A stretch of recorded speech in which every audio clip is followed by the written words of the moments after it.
dá um exemplo de como é possível a gente continuar exercendo o multilateralismo, tentando cuidar do crescimento das nossas economias e tentando cuidar da melhoria de vida do povo que nós representamos.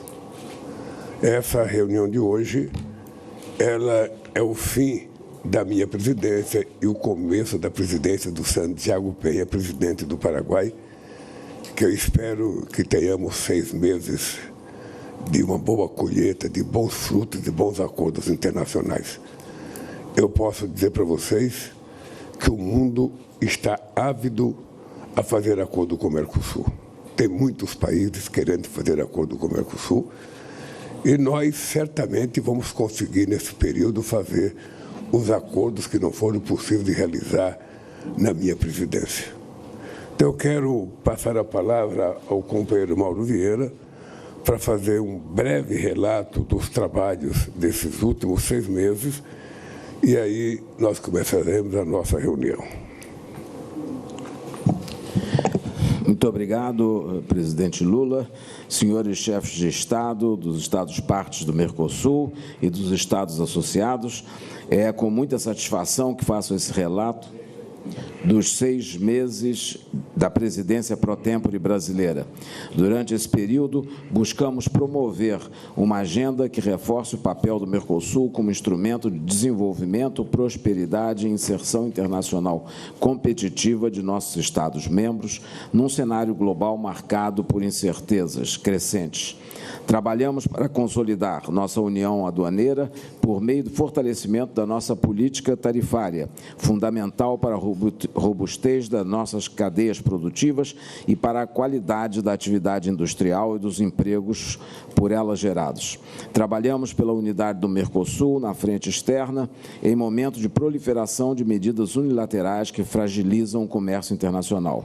Durante a nossa presidência, priorizamos também avanços para a inclusão dos setores automotivo e açucareiro no bloco. Reporto com satisfação a boa evolução das negociações para um acordo automotivo do Mercosul e a conclusão de termos de referência para a realização de estudos sobre o setor sucroalcooleiro na região. Realizamos a primeira edição do Fórum Empresarial Agrícola do Mercosul, com repercussão amplamente positiva. A declaração conjunta adotada na ocasião apresenta recomendações para o enfrentamento das barreiras ao comércio e produção, em especial a legislação do desmatamento da União Europeia. Também oferece diretrizes para a simplificação e digitalização de processos, com redução de custos ao produtor e para ampliação e diversificação da pauta exportadora de produtos agropecuários do Mercosul por meio da ampliação da rede de acordos comerciais do bloco. Ainda nesse âmbito, ressalta-se a apresentação da proposta brasileira para o programa Mercosul Verde, que busca articular e dar visibilidade às políticas de sustentabilidade de nossos países, consolidando um marco regional de cooperação em agricultura de baixo carbono. Além do reforço à credibilidade do bloco, essas práticas representam um anteparo contra barreiras ambientais injustas ao nosso comércio e abrem oportunidades de exportação e de investimentos sustentáveis na região. Trata-se de iniciativa que reforça nosso compromisso com a transição energética e o enfrentamento das mudanças climáticas, conciliando desenvolvimento econômico com responsabilidade ambiental. Atuamos igualmente no fortalecimento da agenda de cooperação do Mercosul, com a assinatura de memorandos de entendimentos com a Organização Latino-Americana e Caribenha de Energia, a OLACDE, e a Agência Espanhola de Cooperação Internacional para o Desenvolvimento. Reafirmamos nosso compromisso com a redução das assimetrias entre os Estados-partes. Buscamos também avançar nas discussões sobre uma segunda etapa do Fundo de Convergência Estrutural do Mercosul, o FOSEM. O Brasil apresentou 3 novos projetos para o fundo que beneficiarão municípios situados até 150 quilômetros da fronteira com os demais parceiros do Mercosul. Gostaria ainda de ressaltar a prioridade que demos à promoção de ações que aumentem a participação das micro, pequenas e médias empresas No mercado comum, a maioria dessas empresas, recordo, lideradas por mulheres.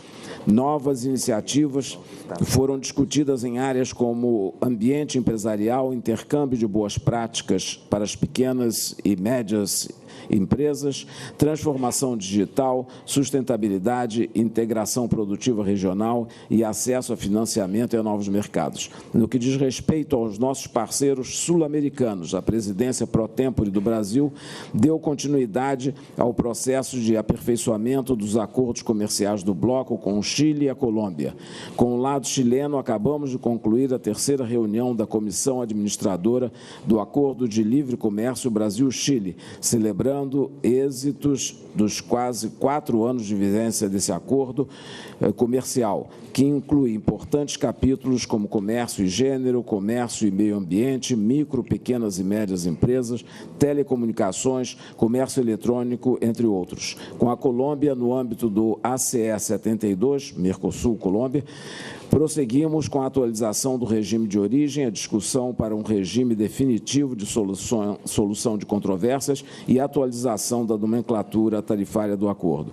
Voltamos também nossa atenção para outros parceiros da região latino-americana e caribenha. Iniciamos diálogo exploratório com a República Dominicana e estamos caminhando para o lançamento formal de negociações com El Salvador sob a coordenação argentina. Saudamos o primeiro ano do Panamá como o mais novo Estado associado do Mercosul.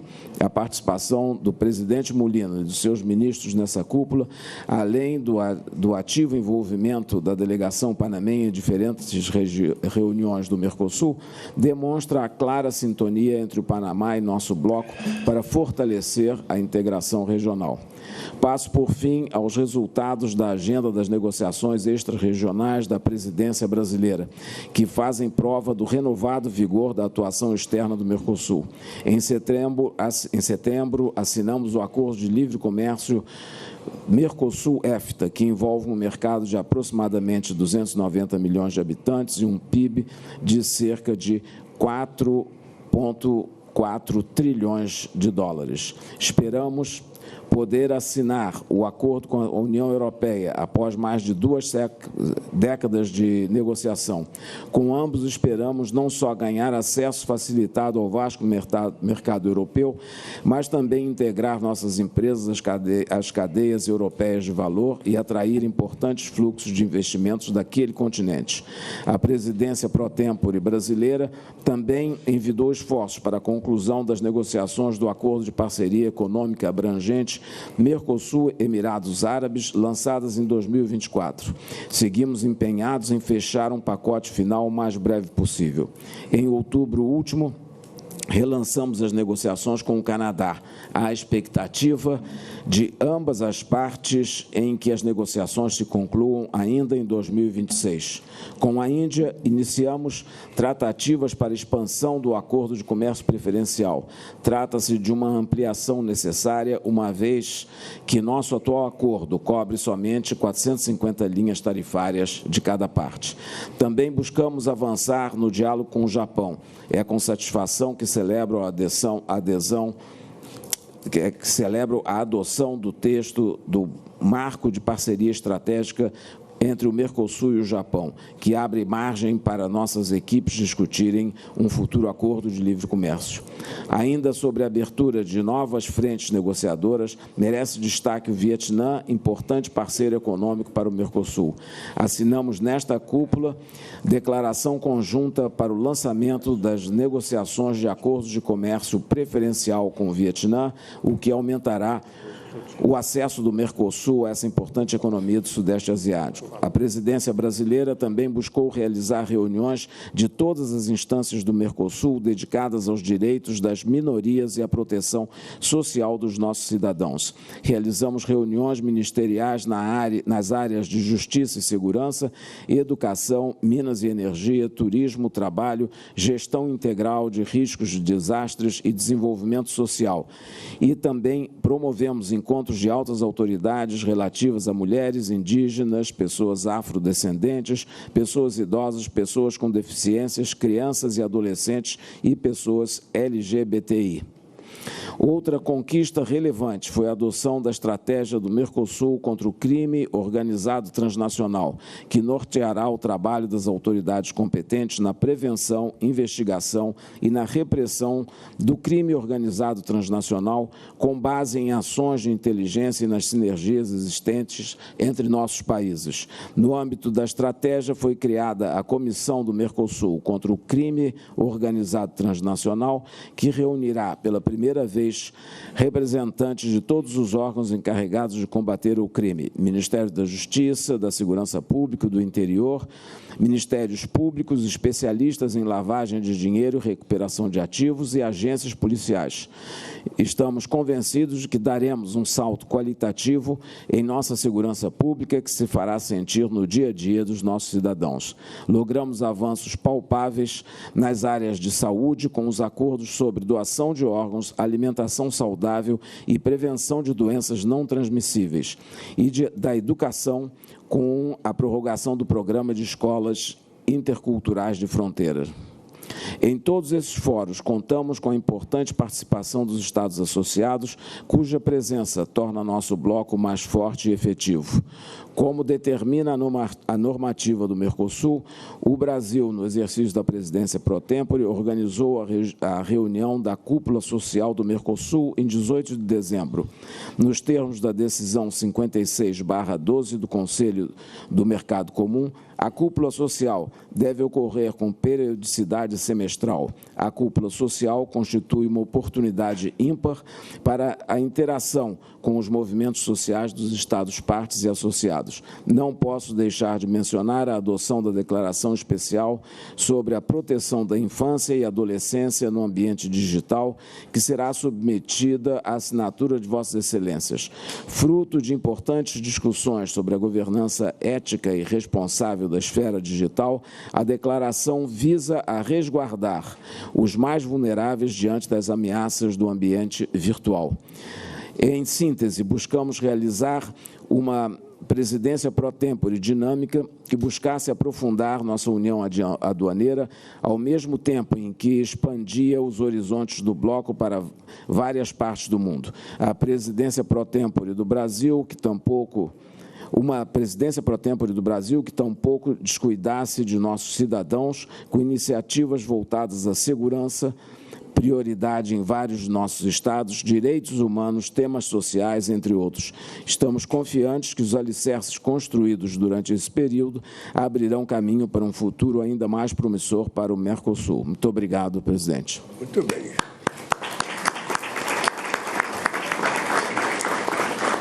Bem, é comunicar a vocês que, na presidência brasileira, nós retomamos a chamada Cúpula Social do Mercosul. E dia 18 de dezembro houve uma reunião virtual da Cúpula Social. Eles apresentaram uma proposta, uma recomendação para os presidentes, que será distribuído para todas as delegações que estarão presentes. Eu vou pronunciar o meu pronunciamento e depois de mim falará a República do Paraguai, a República do Uruguai, depois a República da Argentina, depois o Estado Plurinacional da Bolívia e depois nós passaremos aos nossos convidados, aos nossos sócios. Bem, os nossos discursos serão de mais ou menos 10 minutos.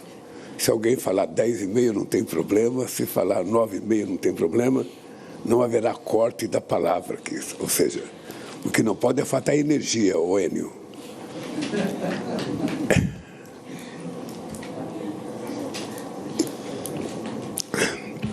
Eu não sei se a tradução está chegando a todos vocês com precisão. Bem, é uma alegria receber o chefe de Estado do Mercosul em Foz do Iguaçu.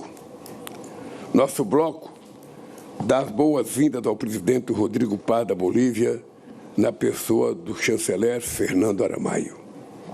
Também acolhe mais uma vez o presidente José Raul Mulino, do Panamá, nosso mais novo Estado associado.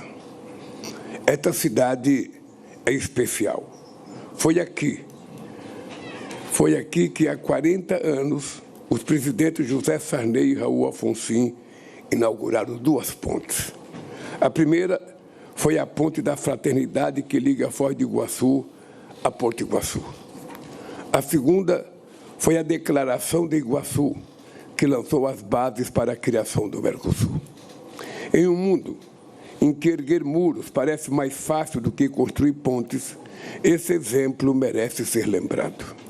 Ontem, inaugurei a ponte da integração que conecta Foz do Iguaçu ao presidente Franco no Paraguai. E hoje o presidente Santiago Penha inaugura do lado do Paraguai. Eu não posso ficar para hoje, ele não pôde vir amanhã, ele não pôde vir ontem, eu não posso ficar hoje, então serão 2 inaugurações, sabe, feitas do lado de cada país. Ontem faltou energia no meu discurso, espero que não falte energia no seu discurso hoje. Bem, eu espero que essa nova ponte se torne mais um símbolo da nossa determinação de caminhar juntos. É importante lembrar que a primeira ponte foi feita em 1965 e essa segunda ponte levou 20 e poucos anos de discussão até a gente poder inaugurá-la. Poderia ter sido mais rápido, mas não foi. De qualquer forma, eu acho que é um exemplo extraordinário para aqueles que querem construir muros.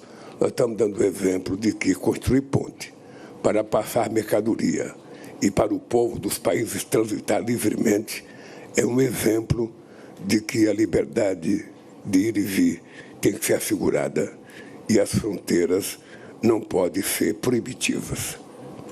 Meus amigos e minhas amigas, construir uma América do Sul próspera e pacífica é a única doutrina que nos convém. Há quem argumente que avançar na integração é abrir mão da soberania. Mas as verdadeiras ameaças à nossa soberania não são de outra natureza. Elas se apresentam hoje, sob a forma da guerra, das forças antidemocráticas e do crime organizado. Passadas mais de 4 décadas desde a Guerra das Malvinas, o continente sul-americano volta a ser assombrado pela presença militar de uma potência extra-regional. Os limites do direito internacional estão sendo testados. Uma intervenção armada na Venezuela seria uma catástrofe humanitária para o hemisfério e um precedente perigoso para o mundo. A força dos regimes democráticos também vem sendo colocada à prova. A democracia brasileira sobreviveu ao mais duro atentado sofrido desde o fim da ditadura. Os culpados pela tentativa de golpe de 8 de janeiro de 23 foram investigados, julgados e condenados conforme o devido processo legal. Pela primeira vez na sua história, o Brasil acertou as contas com o passado. Enfraquecer as instituições significa abrir espaço para o crime organizado. A segurança pública é um direito do cidadão e um dever do Estado, independentemente de ideologia.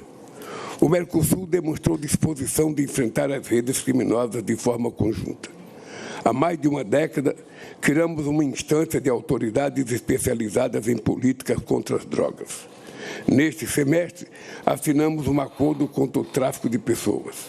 Criamos uma comissão para implementar uma estratégia comum contra o crime organizado transnacional.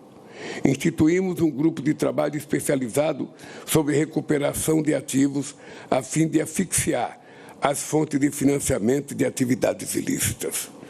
Concordamos que a internet não é um território sem lei e adotamos medidas para proteger crianças e adolescentes e dados pessoais em ambientes digitais. A liberdade é a primeira vítima de um mundo sem regras, mas essa é uma luta que vai além do Mercosul. Não existe hoje, em funcionamento, uma instância de abrangência sul-americana dedicada a esse problema.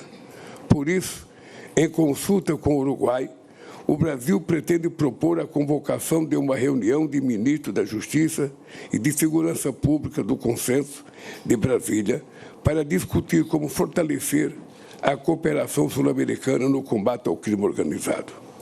A América Latina também ostenta o triste recorde de ser a região mais letal do mundo para as mulheres. Segundo a CEPAL, 11 mulheres latino-americanas são assassinadas diariamente. Enviei ontem para a ratificação do Congresso Nacional acordo que permitirá que mulheres beneficiadas por medidas protetivas em um país do bloco tenham a mesma proteção nos demais países. Gostaria de propor ao Paraguai, que assume hoje a presidência do bloco, que trabalhemos para criar um grande pacto do Mercosul pelo fim do feminicídio e da violência contra as mulheres. Senhoras e senhores, desde nossa última cúpula, os fundamentos do comércio internacional foram gravemente abalados. Apesar das dificuldades, a corrente de comércio do bloco com parceiros externos cresceu. Quando as portas se fecham em outros lugares, o mundo busca o Mercosul. Só nos 10 primeiros meses de 2025, o fluxo comercial externo do bloco superou 630 bilhões de dólares. Diversificar parcerias é a chave para a resiliência das nossas economias. Ao cabo de 26 anos de negociações, esperávamos assinar finalmente o acordo da associação com a União Europeia. Desde 2023, trabalhamos para garantir que o acordo contribuísse para o desenvolvimento econômico do Mercosul, sem afetar políticas industriais e de incentivo à inovação e sem prejudicar setores sensíveis. Aceitamos a adoção de cotas a produtos agropecuários e o estabelecimento de um mecanismo de salvaguardas, resguardando o nosso direito de reciprocidade. Chegamos a um entendimento vantajoso para os dois lados. Tínhamos em nossas mãos a oportunidade de transmitir ao mundo mensagem importante em defesa do multilateralismo e de fortalecer nossa posição estratégica em um cenário global cada vez mais competitivo. Mas, infelizmente, a Europa ainda não se decidiu. Líderes europeus pediram mais tempo para discutir medidas adicionais de proteção agrícola. Recebi ontem, dos presidentes da Comissão Europeia e do Conselho Europeu, carta em que ambos manifestam expectativa de ver o acordo aprovado em janeiro.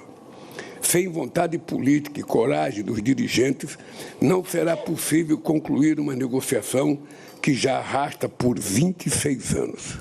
Enquanto isso, o Mercosul seguirá trabalhando com outros parceiros.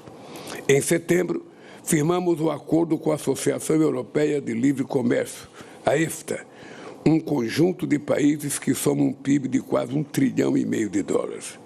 Neste semestre, demos início à discussão sobre a ampliação de acordo com a Índia. Retomamos as tentativas com o Canadá e avançamos nas negociações com os Emirados Árabes. Adotamos marcos para negociar uma parceria estratégica com o Japão e um acordo de preferências tarifárias com o Vietnã. Na região, esperamos progredir rapidamente na negociação de um acordo com o Panamá. Precisamos ainda atualizar os acordos com outros países sul-americanos, como Colômbia e Equador.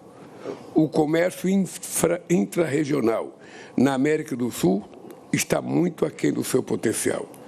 Corresponde a apenas 15% do fluxo comercial, enquanto na Ásia e na Europa isso representa 60%. A inclusão de setores sucroalcooleiro e automotivo nas regras do Mercosul pode contribuir para mudar esse quadro.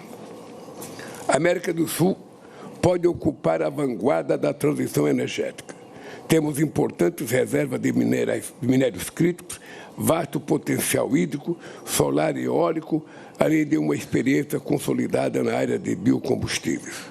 O bloco reúne condições únicas para o desenvolvimento do combustível sustentável de aviação. Temos capacidade agrícola competitiva, marco regulatório em evolução e mercado adaptado ao etanol e ao biodiesel. É fundamental avançar na convergência regulatória por meio da criação de uma nomenclatura comum do Mercosul para o SAF. Reativamos nesse semestre o grupo de trabalho sobre mineração e geologia, com o objetivo de aproveitar a oportunidade histórica que os minerais estratégicos representam para a nossa região. Promover cadeias regionais de valor mais sofisticadas é essencial para evitar que nossos países sejam reduzidos novamente à condição de meros exportadores de minérios. A interligação das nossas redes gasífera e elétrica é crucial para a segurança energética do Mercosul. Ela aumentará a nossa resiliência diante de crises climáticas e choques econômicos externos. O Brasil está avançando em ritmo acelerado na implementação do seu programa Rota da Integração Sul-Americana. Continuamos empenhados em trabalhar com todos os países vizinhos para conectar nosso continente de norte a sul, do Atlântico ao Pacífico. A integração em infraestrutura não tem ideologia. São dezenas de obras de melhoria de rodovias, hidrovias, ferrovias, portos e aeroportos, além de infovias e linhas de transmissão, com potencial para dobrar o comércio intrarregional em poucos anos. Seguimos comprometidos com o Mercosul, que reduz as assimetrias entre nossas economias. Por isso, iniciamos as discussões para inovar o Fundo de Convergência Estrutural do Mercosul, sob a forma do FOSEM II. O Brasil está consciente da necessidade de aumentar as contribuições para o FOSEM, sobretudo após a entrada da Bolívia, e segue comprometido com a iniciativa. A integração regional só vai ganhar concretude se tiver impacto na vida das pessoas. Propusemos a criação de um fundo garantidor sul-americano, com capital inicial de $500 milhões, para oferecer crédito produtivo para pequenos empreendedores, especialmente mulheres. Também realizamos nesse semestre, em formato virtual, a Cúpula Social do Mercosul, recuperando a tradição da participação social no bloco. Temos pendente a tarefa de retomar a realização de cúpulas presenciais. As críticas e sugestões da sociedade civil são insumos imprescindíveis que nos movem adiante. Amigas e amigos, o ano de 2025 traz uma lembrança triste para o Cone Sul. Há 50 anos foi lançada a infame Operação Condor. Esse episódio terrível da nossa história nos ensinou uma valiosa lição. Se regimes ditatoriais se articularam para perseguir seus cidadãos, cabe aos governos democraticamente eleitos trabalhar juntos para garantir a todos uma vida melhor, com base na promoção e na proteção dos direitos humanos. Mesmo que alguns se mostrem saudosos de antigos ditadores, devemos insistir em caminhar para frente, nunca para trás. Por isso, quero agradecer a todos os sócios do Mercosul por terem colaborado com a presidência brasileira para escrever mais um capítulo da nossa história comum. E, por último, um comunicado aos companheiros. A data do dia 20 de dezembro para essa reunião foi marcada a pedida da União Europeia. Tanto a companheira Ursula von der Leyen quanto o companheiro Antônio Costa pediram para que a gente fizesse a reunião no dia 20, que eles gostariam de vir participar dessa reunião, aqui no Brasil. Pois bem, tudo estava certo, todos nós sabíamos a posição da França histórica, ninguém tem novidade. Na última semana surgiu um problema com a primeira-ministra Meloni da Itália, não um problema com o acordo firmado entre Mercosul e União Europeia, mas de um acordo firmado entre a própria União Europeia, porque a Meloni dizia que a distribuição de verba para a agricultura na União Europeia estava prejudicando a Itália. E ela, então, estava com um problema com os produtores agrícolas que ela não poderia assinar, nesse momento, o acordo. Então, eu tive uma conversa por telefone com ela, ela disse textualmente que, no começo de janeiro, ela está pronta para assinar. Se ela estiver pronta para assinar e faltar só a França, segundo a Ursula von der Leyen e o Antônio Costa, não haverá possibilidade da França sozinha não permitir o acordo. O acordo será firmado e eu espero que seja assinado, quem sabe, no primeiro mês da presidência do Paraguai, pelo companheiro Santiago Pena. Vamos torcer que as coisas aconteçam para o bem do nosso Mercosul, para o bem do multilateralismo e para o bem do desenvolvimento dos nossos países. Dito isso, eu quero agradecer e passar a palavra ao presidente Santiago Peña.